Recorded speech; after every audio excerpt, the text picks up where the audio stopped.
Caetano Veloso disse em recente entrevista a Pedro Bial que hoje respeita mais os países socialistas e que deixou de ser o liberaloide de 2 anos atrás. Isso se deu através de uma revisão da história com críticas ao liberalismo, que chegaram a Caetano através de um jovem youtuber de Pernambuco chamado Jones Manuel, que em seus vídeos cita o pensador italiano Domenico Losurdo. Esse filósofo italiano, entre outras obras, escreveu a Contra-História do Liberalismo.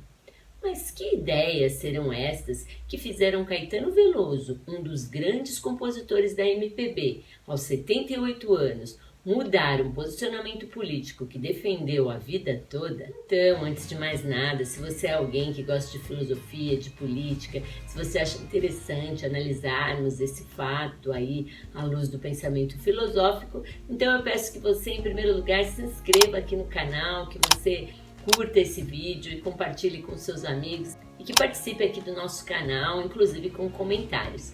Vamos então à análise crítica dos fatos.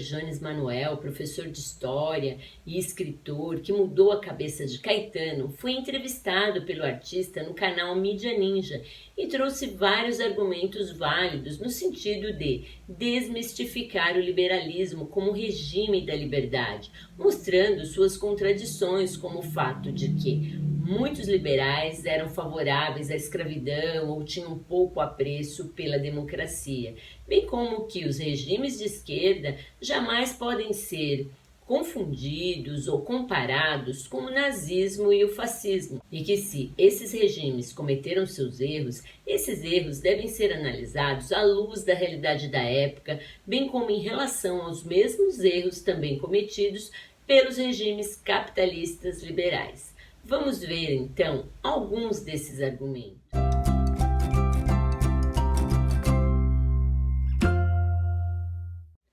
Para Losurdo, assim como Jones Manuel esclareceu em entrevista à Folha de São Paulo, Stalin não é a reencarnação de Lúcifer na Terra. Realmente, aconteceram muitos crimes no regime stalinista, mas esse regime teve também avanços. É necessário que se entenda melhor as experiências socialistas do século XX. O governo de Stalin cometeu crimes, mas também combateu de maneira firme o racismo e o colonialismo. A União Soviética também teve papel fundamental na construção de direitos econômicos, sociais, contribuindo para o surgimento do estado do bem-estar social.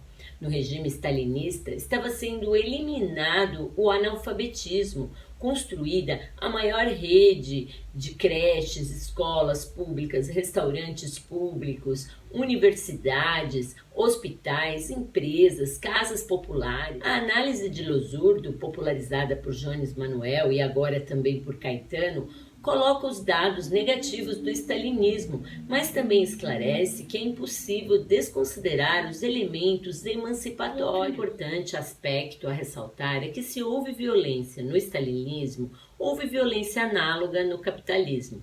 Nos Estados Unidos da América, Harry Truman, com o ataque das bombas atômicas, promoveu um grande massacre. Nunca se viu tantas pessoas serem exterminadas em tão curto espaço de tempo.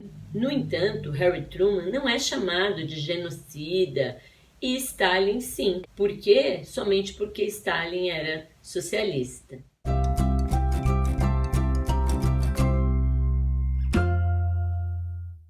Outra importante questão a ressaltar é o direito de voto. A Constituição Soviética foi o primeiro documento constitucional da história que facultou o direito de voto a todas as pessoas. Quando aconteceu a Revolução Russa, a maioria dos países aí do mundo utilizava-se ainda de critérios de renda para o voto. As mulheres geralmente estavam excluídas. Se hoje nós temos o direito de voto, os direitos civis, deve-se ressaltar a importante participação do que aconteceu lá na União Soviética para isso. Um argumento que poderia se colocar é que lá na União Soviética ninguém poderia ser candidato, por exemplo, contra Stalin. Mas se nós trazermos isso para a nossa realidade, aqui na América Latina, se surgir um candidato com ideias bolivarianas, ele rapidamente vai ser boicotado pelos Estados Unidos. Os Estados Unidos da América com certeza vão promover um golpe em relação a isso. Outro exemplo que podemos citar é que, embora os Estados Unidos da América sejam considerados aquela democracia liberal de todos os tempos, isso não é verdade, porque lá eles só têm dois partidos, o Partido Democrata e o Partido Republicano. Se alguém que tiver um partido comunista quiser fazer parte das eleições, com certeza essa pessoa não vai conseguir. A União Soviética restringia o voto para o governo central, né? Mas isso também aconteceu e também acontece até hoje em países como os Estados Unidos da América. E na União Soviética havia eleições, sim, havia eleições para outros cargos, inclusive de uma forma mais avançada do que acontecia na maioria dos países do mundo, que ainda se utilizavam de voto censitário, mulheres não podiam votar, pessoas mais carentes também não poderiam. Então foi a União Soviética, na realidade, que contribuiu com a democracia. Esse é um dos argumentos de Jones Manuel com base no pensamento do filósofo Losurdo.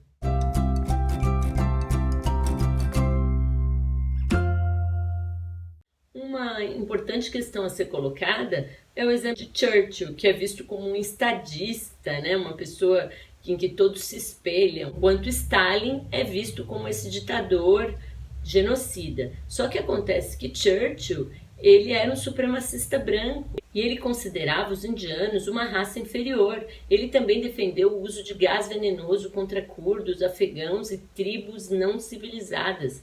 Ele também ainda defendeu o uso de gás mostarda contra tropas otomanas.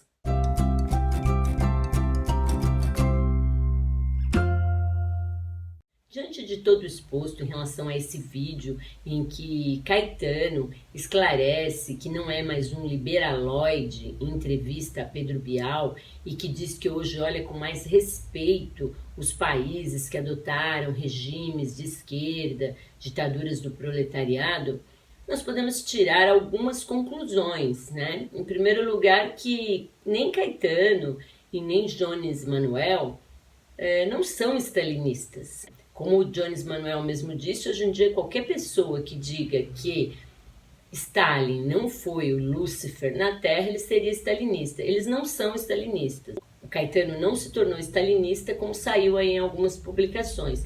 O que acontece é que ele passou a ver com outros olhos, e o próprio Losurdo, que foi o criador desse pensamento, dessa revisão da história, né, da contra-história do liberalismo, ele diz o seguinte, que nós podemos sim ver os erros do stalinismo, houve censura, houve mortes, mas também não podemos negar inúmeros avanços que vieram, inclusive, a influenciar o pensamento e as democracias liberais, como, por exemplo, o estado do bem-estar social, o voto universal, a erradicação do analfabetismo, e uma série de outros fatores que são emancipatórios e que têm que ser reconhecidos como tais.